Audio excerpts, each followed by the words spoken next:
Throughout my life, everyone around me, my friends, my family, my teachers, they always told me this one word: think before you do anything. But this one word actually caused me more harm than anything else. But then I came across these two words. And I soon realized that these two words are actually really helping me what I want to do. So I'm going to tell you guys my story and tell you how these two words have really helped me shape my life. When I was in school, I used to think before I would raise my hand to ask the teacher a question. I would think before answering the questions in my own words. I would think before doing anything. And in the process, I didn't end up doing anything at all. But then, in 11th standard, I became extremely fascinated by the concept of filmmaking. The fact that you can take a small little handycam and then show the rest of the world what's inside your head, I thought that's a very, very powerful medium. At the end of high school, I went up to my mom and her best friend, Anu auntie, who always seems to take an active interest in my life. I told them I want to be a filmmaker. And obviously, they weren't very impressed. Because in India, if you want to be anything other than an engineer or a doctor, you're considered a terrorist. They obviously said no. But the sad thing was, they made me do this.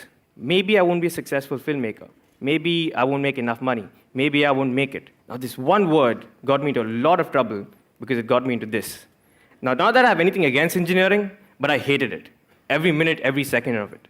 But something happened in engineering. Up until then, I was an above average student. I had never failed. But for the first time in my life, I failed. And that one moment of failure actually turned out to be a very strong moment of success for me. Because from then on, I didn't have to prove anything to anyone anymore, except myself. So I decided to do this. So I took up my Handycam again, and I started shooting all my short films, and I started uploading them. And then in 2006, this wild little invention comes along. It lets you upload all your videos at a click of a button, and the rest of the world can see it. Imagine at that moment. So I started uploading all my films in, and I started making even more films. Soon people started noticing it, and they started giving me professional work. So with the help of YouTube.com, in the first year of college, I set up my first company, Last Minute Films, because in engineering, everything is done at the last minute. And I soon realized that in the real world, everything is done at the last minute too. A year later, this rock band called Pentagram, they asked me to direct a music video for them, and they said it's only going to be for YouTube. So I made a music video, and it ended up getting 100,000 views. And this production company in Bombay saw the video, and they offered me a job to direct. So here I was getting a chance, not to be an assistant, not to be a gopher, but to start directing music videos. But I was in the third year of my college. So from Bombay, I called up my mom and Anu auntie, obviously, and I told them that, I'm getting a chance to direct. Obviously, they weren't very impressed. Me, 20 years old, sitting in Bombay, nothing added up, right? So I had to come back and finish one long, torturous year of engineering. Once I was finally done with my engineering, I decided that this is what I'm going to do. So I took a one-way bus ticket to Bombay. I landed up there. And I went up to the production company's office hoping that they'll have a job for me. And surprisingly, they did. And 2 months later, they sent me to Mr. Rahman's studio to direct small promo video. And I was shit scared because all I knew was network analysis and field systems. And here I was trying to direct Mr. Rahman in a promo video. But the shoot went off well, thankfully. But at the end of the video, all he told me was that, Varun, life is very short. Always do what you love and always do what you believe in. I kept those words for the rest of my life. A couple of months later, I was directing a music video for Shankar Ehsaan Loy. The star of the music video was one of India's biggest actresses, Preeti Zinta, and she refused to believe I was the director. I was 20 years old and I looked 15, and she definitely didn't buy it, and you can see from the picture, she definitely doesn't look happy with me trying to direct her. But after I directed this video, I realized that, I really wanted to do something on my own. So I came back to Bangalore, and that's when accidentally the second part of my life started. And it started somewhere like this. So I believe all great business artists are born when you're drunk, because when you're drunk, you have no inhibitions, right? And anything is possible. So me and my friend, we're sitting in this bar, and we're getting drunk, and we're starting to miss our high school. So we passed out of this school called Bishop Cottons, and we were called Cottonians. So we were like, you know what? We should get sweatshirts with the word Cottonian written on it. But we were drunk, right? So anything is possible. So we were like, dude, why not this for every school and college in this country? So on a piece of tissue paper, we wrote down our grand business plan to make merchandise for students of every school and college in this country. Okay, so now that we have an idea in hand, this is not what we're going to do. We're not going to go to mom and Anu and tell them our idea, because we already know what's happened there, right? So we're not going to do this. But the problem was that we didn't know anything about running a business. Nothing. Absolutely nothing. So this is what we're supposed to do. But 4 years of engineering, and they never taught me Microsoft Excel. And I realized that that's the only thing needed. That one software practically defines everyone's life. So, and obviously this caused a lot of problems before, right? This is what we're going to do. So we found this manufacturing friend in a small town in Tripur, and he offered to make us some samples. We landed up at the Old Boys' Day of Bishop Cottons with our small little stall and hoped that people would be interested. At first, nobody showed up, But then this one kid came and asked us, where do you get this hoodie from and can I buy it? And we said, yeah, you can. And then he got 10 of his other Cottonian friends and they got 10 of theirs. And in the first day itself, we ended up selling 2,500 hoodies. So that's when we knew that, yes, we have something in our hands. And the good thing was, when these Cottonian kids started wearing their hoodies and started moving around town, students from other schools and colleges got insecure. So they were like, where do you get that from? And that was our intention. So we knew that they're going to come to us. But then we knew that if we're going to do this for the entire country, we've got to figure out a plan. So in 2009, we officially launched Alma Mater as an online store to cater to students of schools and colleges across India. But the moment we started, that's when all the problems started. My friends were like, dude, what's wrong with you? Why are you doing this? You should just get a regular job. Why are you taking such a big risk? My mom was really worried because she thought I won't get any dowry. In India, if you don't work for Infosys, you do not get dowry. My mom was really worried. And Anu auntie called me a t-shirt salesman. All of this really started playing with my head, and I became really insecure. And I was like, what am I doing? What am I doing? And then I just went back to that one small moment of engineering where I failed.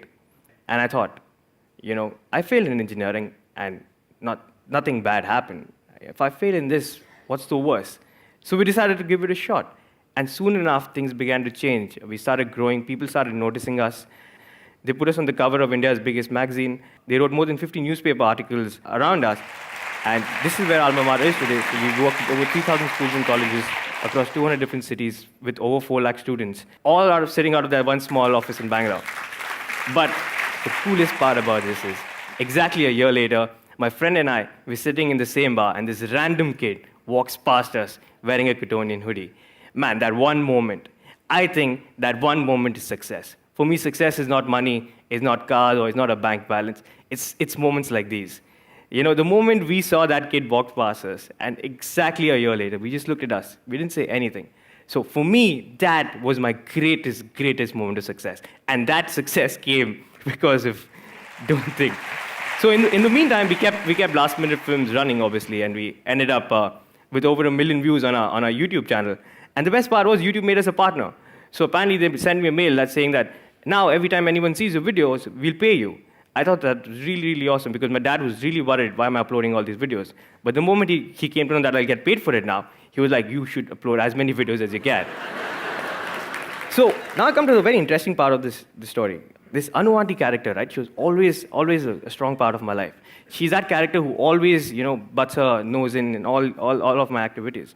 So I had to figure out, how to deal with this situation.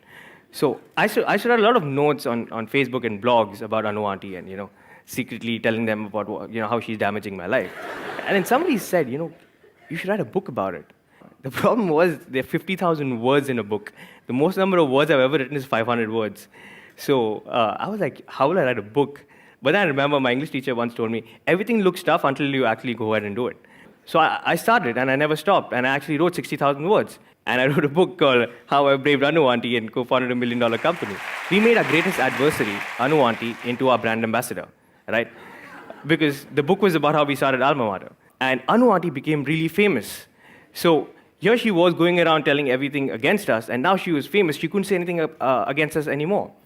But the most interesting thing about the book was we were bootstrapping, right? So we never had money to market our company. So now somebody else is marketing our company and paying us. You get paid for marketing. I never thought that a concept like this could exist. I only realized that you have to pay a lot for marketing.